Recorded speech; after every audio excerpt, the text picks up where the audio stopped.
This bulletin with this story. 22 alleged instigators of last year's July riots have appeared in the Durban Magistrates Court. They were arrested during a joint law enforcement operation in several provinces. They face a range of charges, including conspiracy to commit public violence and incitement to commit arson. Now, the president has been addressing his Imbizo in Sedibeng earlier today. We've been watching that story for you. Let's take you live there now. Model, because this model was put in place to enable various government departments to be able to work together. And believe you me, we are now practicing it more than ever. Even recently, when we addressed the issue of ESCOM, the electricity crisis that we have faced, which led to stage 6 load shedding, we called all the departments that have to do with energy in our country. They worked together, and in the end we came up with a plan that we finally put on the table and to the nation, which proves the real importance of the district development model, where we get rid of the silo approach to government at national, provincial and local government level. It is a break with the past that we have had. And here at local level, at district level, it is aimed at making sure that our communities who have felt neglected in the past become part of the whole process of resolving the challenges as they are properly and fully consulted. And that is why, you know, Mr. Klopis could stand up here and say, we want to work with government. We want to help government to address the challenges that are here. And he was articulating a view that many of the companies that are here, not only companies, by the way, non-profit organizations, NGOs, and a variety of structures that are represented here, who are now telling us very clearly that we want to work with government because it is when we work together that we are able to achieve a great deal of success. We are therefore here to listen, and I'm rather glad that we've listened. As I said, ordinarily we get 40 people to make inputs today. We went beyond that, almost 50, but the written submissions are going to take us almost to 70 or 80 submissions that we are going to listen to very carefully. And it's not only that, Kaubane, many of them a se go ntsha ditletlebo fela ke go beya mo tafoleng le dikeletso tse re tlameileng gore re di shebisise hantle, and the suggestions are representative of the views of many people, even more than what we have here.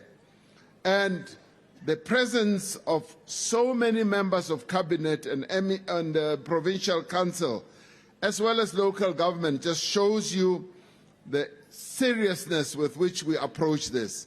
So I want to thank each one of you who spoke today, who raised their concerns and who put them in writing.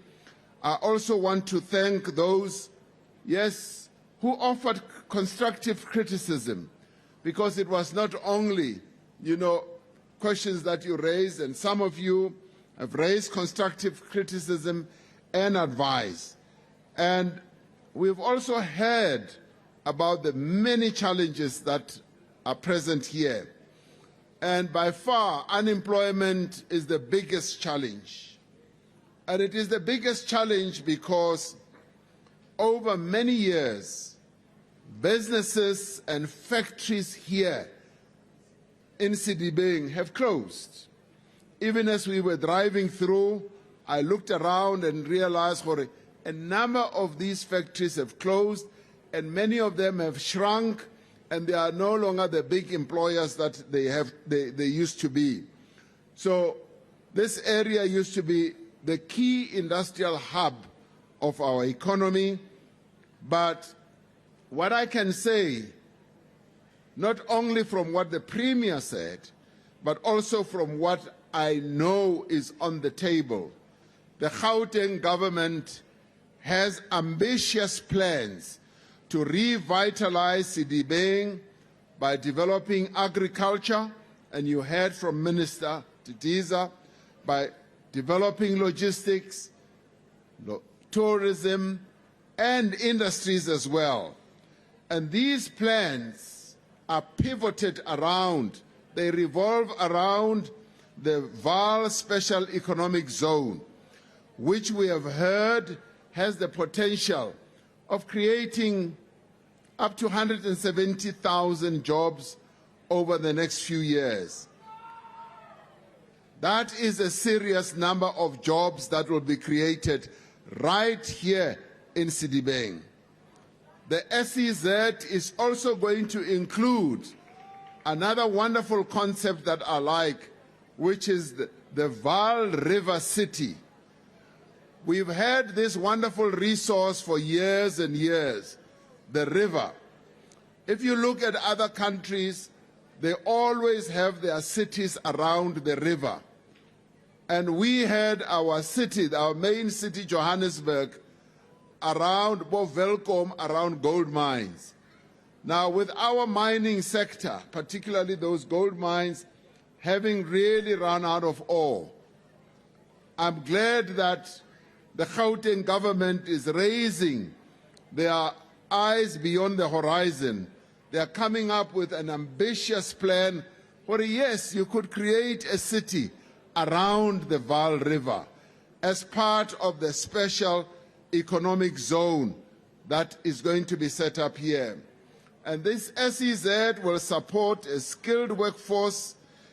It will enable producers of goods and services to connect suppliers to markets and support new local industries. And I'm particularly pleased for it. There are quite a number of black manufacturers who are coming through.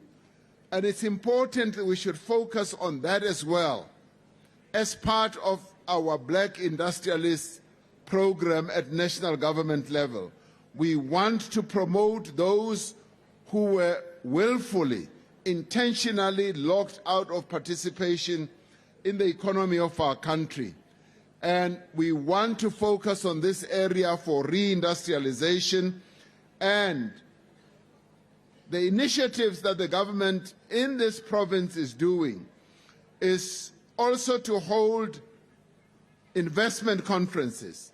Recently, they held the Sedibeng Investment Conference, where, as the Premier said, they received pledges that go up to 45 billion rand, and that 2 industrial parks in Sedibeng will also be upgraded. Now, that is serious. In addition to the growth of business, we have been working to expand mass public employment programs such as the Presidential Employment Stimulus, the Community Works Program, and also the expanded Public Works Program, which has an element of employing young people. And let me say, the issue of ageism has been raised quite strongly with us. And it does not mean when we say we want to ensure that young people get employment, because we've got 64% of the people who are unemployed in our country being young people. It does not mean, Jorge, we are rejecting those who are 36 and higher up. Libona, we are going to be focusing on them.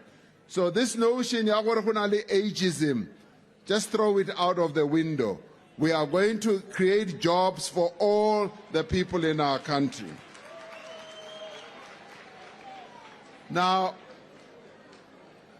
the other important issue is to focus also on maintenance and also to focus on vandalism of our infrastructure. That is something where we want the community to work with us. And as I was saying earlier, the damage at the transformers are rona. We know who is doing it. And we also know who is vandalizing public infrastructure. It is important for us as a nation, as a people, to say no to the vandalization of our public infrastructure. We must draw a line and say, no, we will not allow this to happen, and it cannot happen in our name. Because when public infrastructure is damaged and vandalized, when a pipeline is damaged, it stops delivering water, the transformers are broken, and a whole range of other public infrastructure are damaged to the detriment of the community at large. And therefore, we need to turn our backs on that, but more importantly, expose those that we know are damaging public infrastructure. We have a lot of problems that we are facing today, and service delivery is one of the key ones. And through the process that the Premier has spoken about, we should be able to address social service delivery challenges, from water to refuse removal to creating an environment that is clean. As I was coming, I saw a lot of paper and plastics all over. And I want to urge our municipal mayors to address this issue. We cannot, in this place that used to be the industrial hub of our country, allow our people to live in squalor, in a dirty place.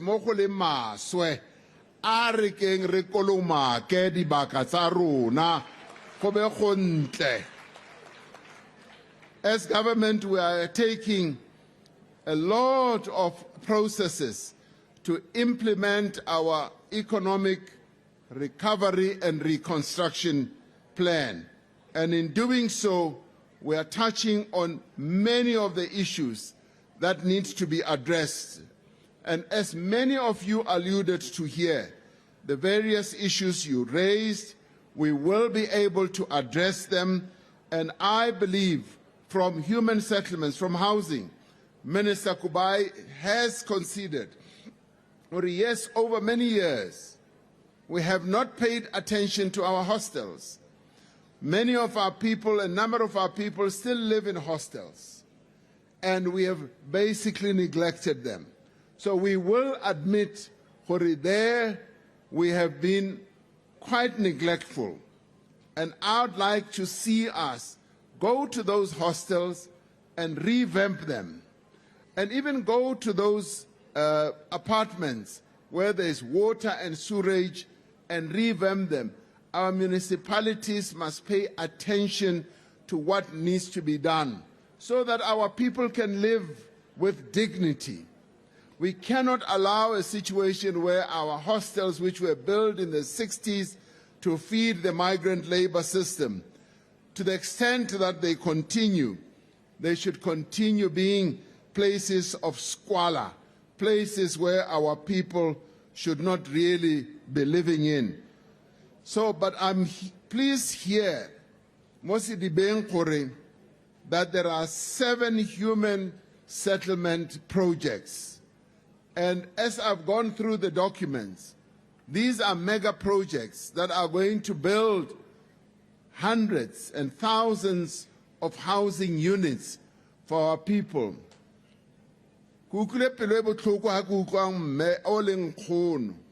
When she said, and that is so when we look across the country. A 75-year-old mama or nkhono still does not have a house, and she's never had a house. And I'm saying, Masipala, let us also focus on the old people and give them the dignity that they deserve.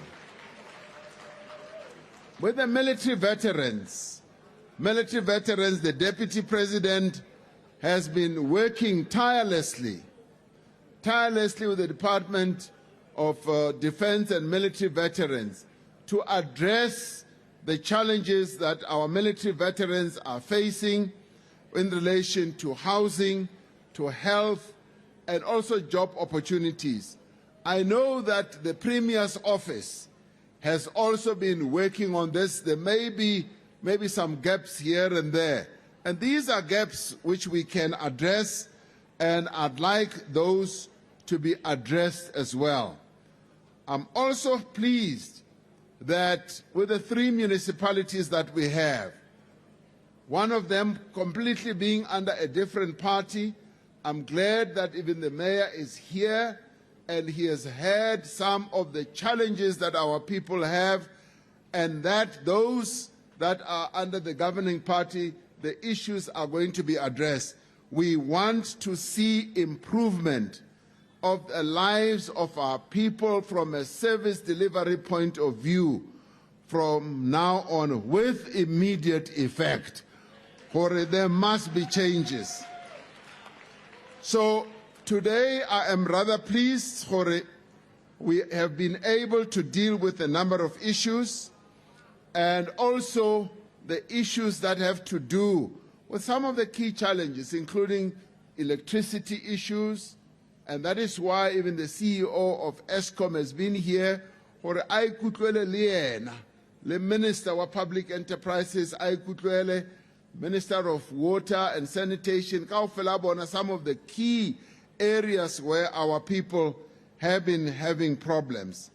And I'm also glad to hear, Premier, where there's an agreement on the payment for usage of electricity. And I'm hoping that is going to be implemented. And I'm also pleased the roads are also being improved. The Premier reported there's a road where improvements have been taking place, where the provincial government has been focusing on making sure the road is improved. And the potholes, it's a linting.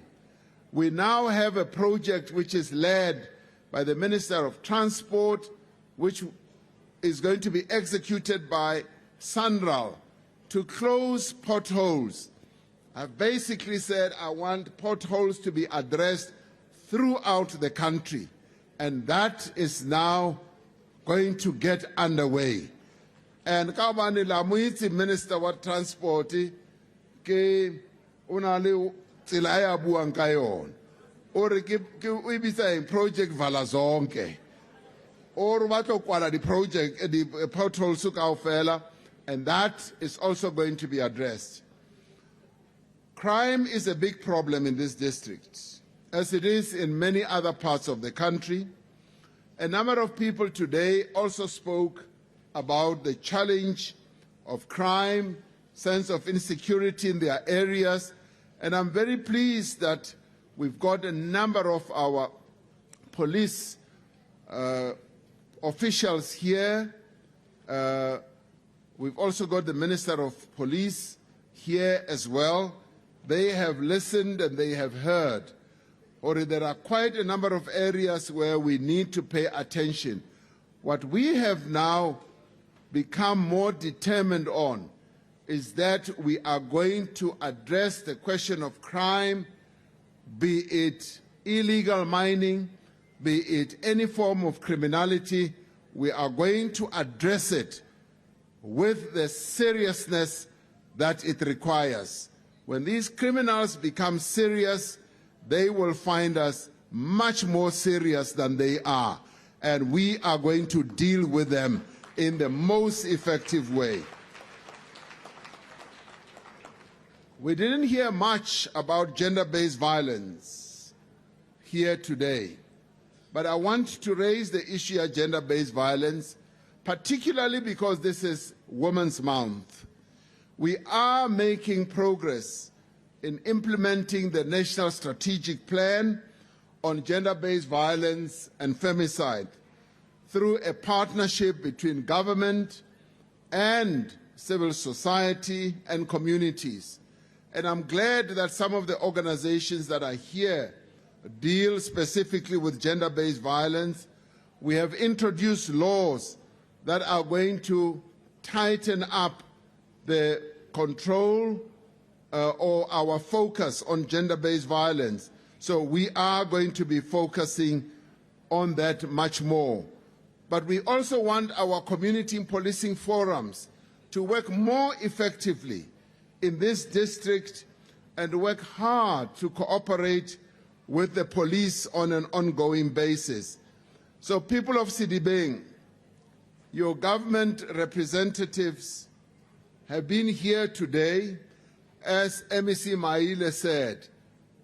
Being here, we've been chosen by you to serve your interests, and I'm glad today that you have made use of the opportunity to put your issues before us, and as I said, the issues will be taken forward.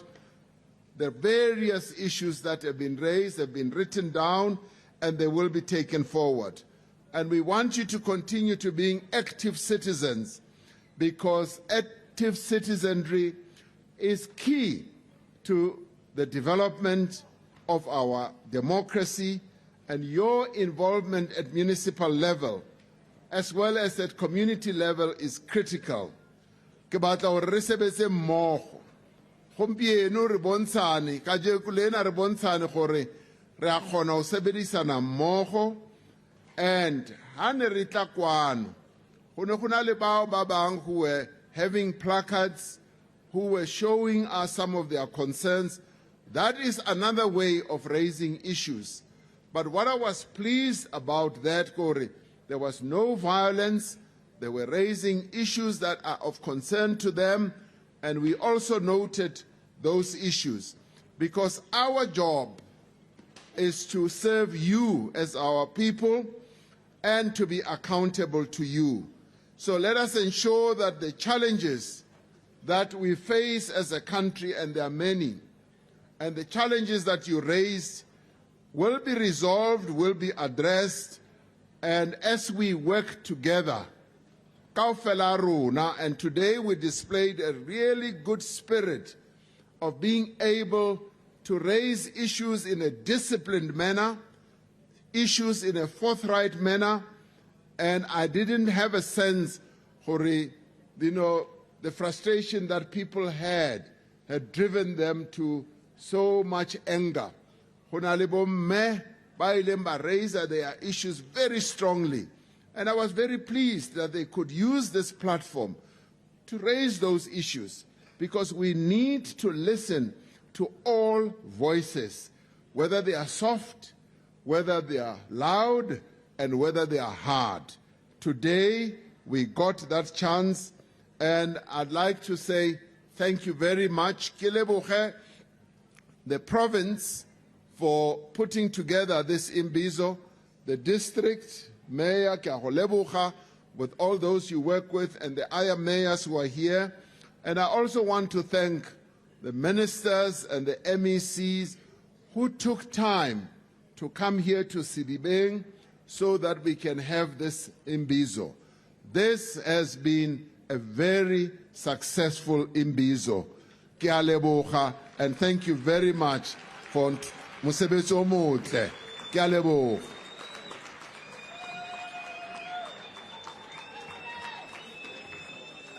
No, thank you very much. So let's also take the chance, the opportunity to thank the President for inviting us here, hosting us here. On that note, our meeting or our Imbizo is over, but thank you very much, Mr. President, for the invitation. There you hear the Minister, Angie Motshekga, wrapping up that presidential Imbizo after the President spoke, touching on a number of initiatives that is promising the people of Sedibeng, for example, that this government will deliver, including the creation of much-needed jobs in that part of Gauteng.